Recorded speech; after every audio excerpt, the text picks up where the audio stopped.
Hello guys, welcome to my YouTube channel English literature. First of all happy teachers day to all of you. शिक्षक दिवस की आप लोग को बहुत बहुत शुभकामनाएं। तो चलिए वीडियो शुरू करते हैं। आज के वीडियो का हम लोग का टॉपिक रहने वाला है सो स्टूप्स टू कॉन्क्यू, जो कि ओलिवर गोल्डस्मिथ की one of the famous book है। तो चलिए वीडियो शुरू करते हैं। So stoops to Conquer is one of the best comedy of English literature. English literature का one of the best comedy है Stoops to Conquer, written by Oliver Goldsmith, जो कि ओलिवर गोल्डस्मिथ के द्वारा लिखा हुआ है। It was publish in 1773। इसको 1773 में पब्लिश किया गया। The play contains total 5 acts. Play में जो टोटल 5 एक्ट्स है। Story is based on the personal experience of Goldsmith. जो प्ले का स्टोरी है वो गोल्डस्मिथ के पर्सनल एक्सपीरियंस पे बेस्ड है, आधारित है। The story of the play tells about the conflict between parents who wish to arrange their children's marriage and the children who have their ideas of their own। ये जो story है ना, वैसे माता पिता और बच्चों के बीच के संघर्ष को दिखाते हैं। जैसे माता पिता खुद के बच्चों के शादी को अरेंज करवाते हैं और बच्चे जो खुद के बारे में आइडिया रखते हैं, यानी सोचते हैं कि हाँ वो कैसे करेंगे, तो उन्हीं के बीच, दोनों माता पिता और बच्चों के बीच के संघर्ष को दिखाती है। The sub title of the play is the mistake of the night. इस प्ले का एक और टाइटल है जो कि है, दूसरा नाम है इस प्ले का, the mistake of the night. The play is lighter and fast that derives its charms from the misunderstanding which entangle the well drawn character। ये जो प्ले है लाइट एंड हल्का फुल्का फास्ट, यानी मजाक, मतलब मजाक के जैसा है, मतलब ड्रामा के रूप में है। दैट ड्राइवर्स इज चार्म, जिसको मतलब चार्म मिलता है फ्रॉम द मिसअंडरस्टैंडिंग की वजह से इस प्ले में चार्म आ जाता है, मतलब गलत फहमियों की वजह से इस प्ले में चार्म आ जाता है। Which entangle the well drawn character, और इस गलत फहमी की वजह से ही अच्छे कैरेक्टर, मतलब जो अच्छे कैरेक्टर है वो भी इंटेगल, मतलब उलझ जाते हैं। Play begins at the Hardcastle home. जो प्ले शुरू होता है हार्डकेसल के घर से होता है। Mrs Hardcastle expresses her wish to going to the city. Mrs Hardcastle अपने विश को एक्सप्रेस कर रही होती है, बता रही होती है मिस्टर हार्डकेसल को कि वो उनको बाहर जाना होता है, सिटी में जाना होता है। She tells her husband as a complain that they never leave their home.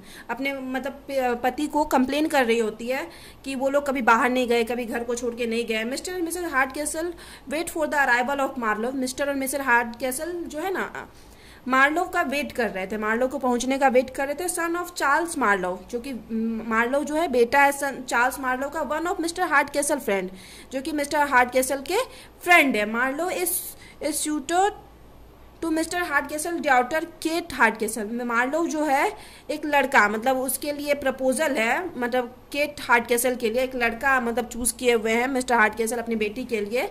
तो वही मार्लो को वो लोग बुला रहे हैं, जो कि उनकी बेटी को देखने के लिए आ रहा है। Cat dresses according to her father in the evening and in the morning C dresses for her friends. Cat जो है ड्रेस मतलब अपना कपड़ा पहनती है फादर के अकॉर्डिंग पहनती है इवनिंग में, शाम के time, and in the morning और सुबह में सी ड्रेसेस फॉर हर फ्रेंड्स, अपने फ्रेंड्स के अकॉर्डिंग, मतलब फ्रेंड के साथ रहने के लिए वो ज़्यादा अच्छे कपड़े पहनती है और फादर के अकॉर्डिंग वो नॉर्मल से कपड़े पहनती है। The niece of the Mrs Hardcastle Neville. The niece of the Mrs Hardcastle also live in their house. Neville जो है भतीजी है मिसेस हार्डकेसल की, वो भी उस घर में रहती है। Mrs Hardcastle was a plan to getting married of her son Tony Lumpkin to Neville. Mrs Hardcastle का एक प्लान रहता है कि वो जो है ना अपने सन, उनका एक बेटा रहता है टोनी लम्किन, उसका जो शादी है नेवल से करवा देगी। बट लेकिन both Tony Lumpkin and Neville do not like each other. दोनों लेकिन टोनी लम्किन और नेवल दोनों एक दूसरे को पसंद नहीं करते। Naval has a beloved and he is also accepted to come along with Marlowe. Naval मतलब नेवल का एक बिलव्ड है जो कि मार्लो के साथ आज आ रहा था। Tony is introducing as a man of low living. Tony जो इस नॉवेल में नीचा यानी छोटा आदमी के रूप में इंट्रोड्यूस किया गया है। दिस इज प्रूव्ड, ये तब प्रूव होता है when Marlowe and Hastings arrive at the pub. जब मार्लो और हेस्टिंग्स पब में पहुंचते हैं, जहाँ की टोनी शराब पी रहा होता है पब में। Lost on the way of Hardcastle. Hardcastle के घर का जब रास्ता भूल जाता है तो ये लोग पब में पहुंचते हैं। Tony plays with them by telling. Tony उनके साथ खेल जाता है ये बोल के that there is no room at the pub. Pub में कोई रूम नहीं है। And they can find A old in, और उनको डाउन द रोड, और रोड के नीचे एक ओल्ड इन, पुराना सा इन मिलेगा, सराय मिलेगा। That they can reach the Hardcastle home. और ये वो मतलब, और जो कि हार्डकेसल का ही घर रहता है, लेकिन ये जो टोनी है उसको बता देता है कि नीचे तुमको आपको एक सराय मिलेगा, वहां जाके आप लोग रह सकते हैं। है। Marlow and Hasting arrive at the Hardcastle's home amusing that to be an inn. वो जो मार्लो और हेस्टिंग जो है पहुंचते हैं हार्ड कैसल के घर और वो सोचते हैं कि वो लोग एक इन में आए हैं, मतलब सराय में आए हैं ठहरने के लिए। Marlowe and Hasting way are rude to hard castle. Marlowe और हेस्टिंग जो है हार्ड कैसल के प्रति रूड रहते हैं, उनको तो लगता है कि वो एक होटल में आए हुए हैं, तो इस वजह से वो रूड बिहेव करते हैं। Hard castle expected Marlowe to be young. Hard castle जो है एक्सेप्ट करता है Marlowe to be young polite man but shock to see his behaviour. Hard castle को मतलब एक्सेप्टेशन रहता है कि जो मार्लो है वो अच्छा लड़का है, तो वो पोलाइट होगा, काफ़ी अच्छा उसका बिहेवियर होगा, but shock to his but उसका बिहेवियर देख के वो शॉक हो जाते हैं, अचंभित हो जाते हैं। Navel meets Hasting and tell him that Tony must have played a trick. Navel यहाँ जो हेस्टिंग्स को देखती है और उसको समझ जाती है कि हाँ, और वो दोनों एक दूसरे से मिलते हैं और ये बता देती है कि हाँ टोनी जो है तुम लोग के साथ ट्रिक खेल गया है, गेम खेल गया है। Both Neville and Hasting decided not to tell the truth because दोनों नेवेल और हेस्टिंग डिसाइड करते हैं कि वो लोग सच्चाई नहीं बताएं किसी को, because it would upset Marlow and ruin the trip. क्योंकि इससे मार्लो हो सकता है अपसेट हो जाए और वह इसे उनका जो ट्रिप है, जो मतलब दोनों प्रेमी मिले हैं, मतलब ये जो कौन नेवेल और हेस्टिंग जो मिले हैं उनसे उनका ट्रिप बर्बाद हो जाएगा, इसलिए ये लोग सोचते हैं कि हम लोग नहीं बताएंगे। They decided to get the jewels from Mrs Hardcastle. वे डिसाइड करते हैं कि मिसेस हार्ड कैसल से ज्वेल्स लेंगे, ज्वेलरी लेंगे, एंड इलॉप टुगेदर और भाग जाएंगे साथ में। मिसेस हार्ड कैसल के पास नेवेल का ही ज्वेलरी रहता है, तो वो सोचते हैं कि ये लेंगे ज्वेलरी और वहां से भाग जाएंगे। Marlow has a problem. Marlow को एक प्रॉब्लम रहती है। He speaks with exaggerated timidity to modest women. वो जो मॉडेस्ट वुमेन मतलब जो होती है, मतलब मॉडेस्ट वुमेन थोड़ी अच्छी जो औरत होती है, जो अच्छे से कपड़े पहनती है, उससे बात करने में ये थोड़ा डरता है, हिचकिचाता है। And speak lively to a low class. और लो क्लास की वुमेन के साथ अच्छे से बात करता है बिना किसी हेजिटेशन के। ड्यूरिंग हिज फर्स्ट मीटिंग, अपने पहली मीटिंग में विथ केट के साथ, he was unable to speak with her because he was dressed well. वो केट से बात नहीं कर पाता है क्योंकि केट जो है अच्छे कपड़ों में थी उस time. Moreover Kate did not have any attraction towards. और केट को भी उसके लिए कोई अट्रैक्शन नहीं हुआ। She tried to bring out of his true character. But वो कोशिश की कि इसका जो ट्रू कैरेक्टर है, रियल कैरेक्टर, वो सामने आए। Tony and Hasting play together to steal the jewels for Hastings and Neville. Tony और हेस्टिंग्स ये दोनों प्लान करते हैं एक साथ कि कैसे ज्वेलरी को चुराया जाएगा। For Hasting and Neville, Hasting और नेवेल के लिए, so that he can get rid of his mother persuasion of marrying Neville whom he does not like. तो इससे क्या होगा, ये लोग मतलब हेस्टिंग और नेवेल शादी कर लेंगे और ये जो टोनी है फ्री हो जाएगा, क्योंकि उसकी माँ चाहती थी नेवेल का शादी टोनी से करवानी है, तो इसके जरिए टोनी भी फ्री हो जाएगा। तो ये लोग प्लान करते हैं ज्वेलरी चुराने का। Hardcastle and Kate confused on seeing Marlow's behaviour. Marlow के बिहेवियर को देख के हार्ड कैसल और केट बहुत मतलब अभी तक कंफ्यूज है। Kate convince her father for a night to prove that Marlow is an innocent, respectful and lively.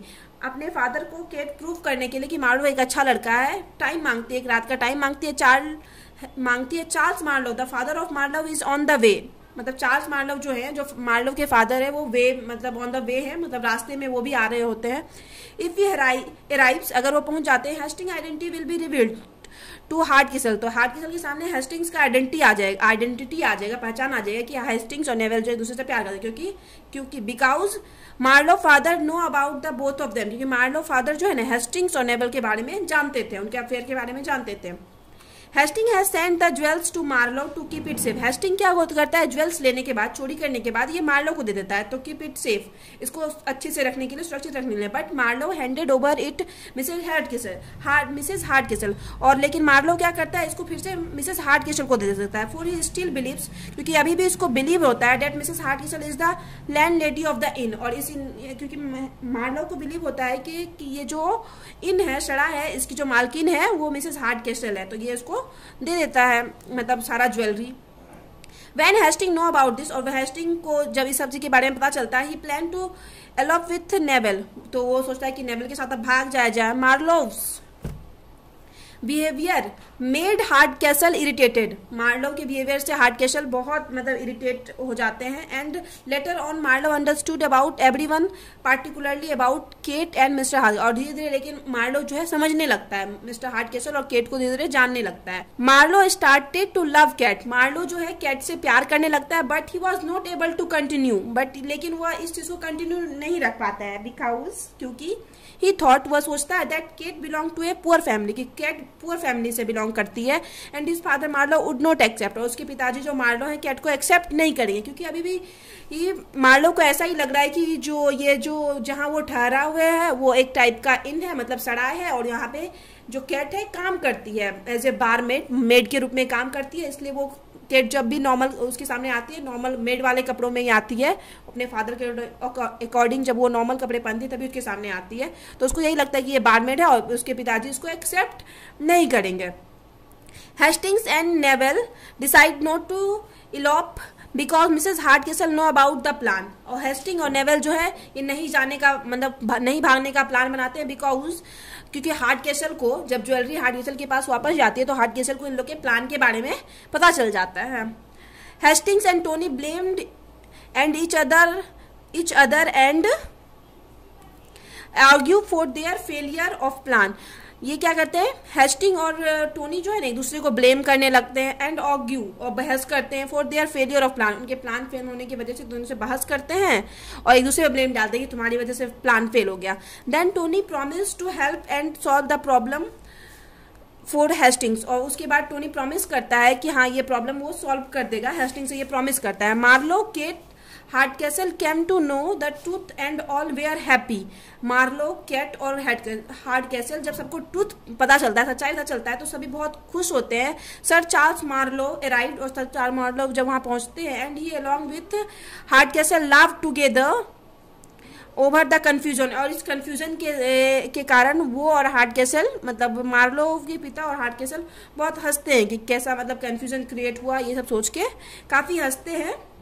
Marlowe realized his position and apologized for what has happened। Marlow को सारा कुछ realise होता है कि वो क्या किया और वो सब चीज के लिए माफी मांगता है। Kate and Marlow then prove themselves to everyone and they all agree that Marlo and Kate could be a good match। Kate और मार्लो तब सबके सामने खुद को प्रूव करते हैं, खुद सबको एग्री करवाते हैं और तब सब लोग दे ऑल आर एग्रीड। उसके बाद सभी एग्री हो जाते हैं मार्लो एंड और Kate be a good match और ये लोग एक अच्छे मैच हो सकते हैं, ये सोच के सब एग्री हो जाते हैं।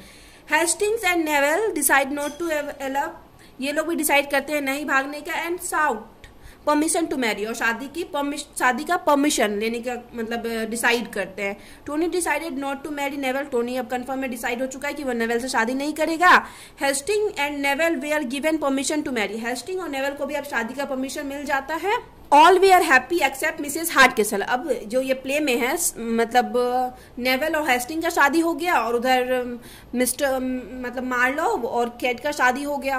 तो यहाँ पे वो दोनों सब खुश है, मिस्टर हार्डकेसल भी खुश है, चार्ल्स मार्लो भी खुश है। लेकिन यहाँ पे जो टोनी भी खुश है कि उसका शादी नहीं हुआ नेवेल के साथ जिसको वो पसंद नहीं करता था। लेकिन यहाँ जो मिसेज हार्डकेसल है वो खुश नहीं है क्योंकि उसके बेटी का शादी नेवेल के साथ नहीं हो पाया। बस इनको छोड़ के बाकी सब इस प्ले में खुश जाता है। टाइटल ऑफ द प्ले, जो प्ले का टाइटल है, so stoops to conquer related to Kate Hardcastle. ये केट हार्डकेसल से रिलेटेड है बिकॉज अब कैसे, क्योंकि केट स्टूप्स और pretend to assume a lower position. क्योंकि केट जो है स्टूप्स मतलब झुक जाती है pretend to assume a lower position, खुद को दिखाती है कि वो हाँ लोअर पोजीशन पे है, मतलब मेड बन जाती है।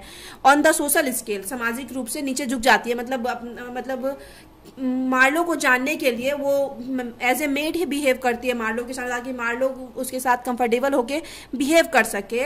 इन ऑर्डर टू कंक्यूर और विन लव एंड मैरिज, अपने लव को जीतने के लिए मार्लो जो है सोशल स्केल पे मेड बन जाती है। तो ये जो नोवेल का जो टाइटल है शी स्टूप्स टू कॉन्क्योर, ये जो इसको जस्टिफाई केट हार्डकेसल का कैरेक्टर करता है। तो यहाँ पे वीडियो खत्म होता है और अगर आपको वीडियो अच्छा लगता है तो प्लीज़ वीडियो को लाइक कीजिएगा, चैनल को सब्सक्राइब कीजिएगा और कमेंट करके बताइएगा नेक्स्ट आपको किस टॉपिक की वीडियो चाहिए। तो मिलते हैं नेक्स्ट वीडियो में।